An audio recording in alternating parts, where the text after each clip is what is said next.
Welcome to another video in the 3-minute Quaranteaching tips series.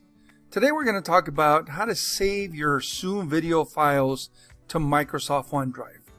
Now this is in case your files are taking up too much space. If they're large files and your computer starts telling you that you don't have any space left, you might consider saving them to Microsoft OneDrive and then deleting them from your computer.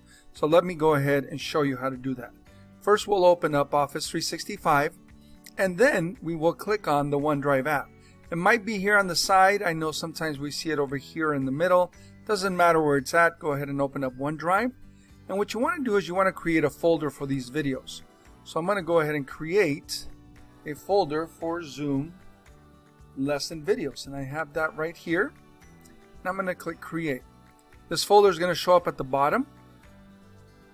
There it is.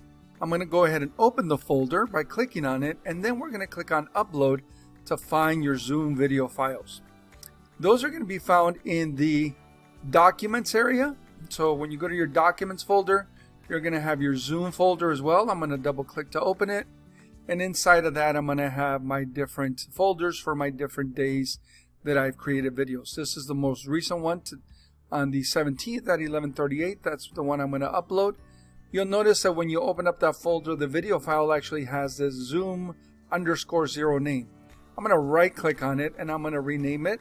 And I'm just going to put the date, September 17th, video lesson. And press enter, return. And that's my video, so I'm going to go ahead and select it, click open, and it's going to start uploading the video. If I want to see the progress of the loading, then I can click up here where it says uploading one item. And I will see how long it takes. This is a short video. Most videos that you probably recorded with your students are over 100 megabytes, which makes it difficult to upload to Schoology. So that's one reason to upload them to Zoom. And that's all you have to do to get a video uploaded to your Zoom videos uploaded to OneDrive.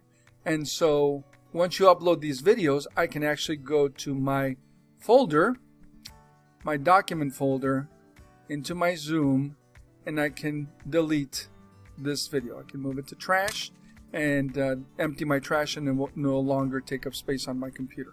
So once you load them here, you can go ahead and delete them from your computer.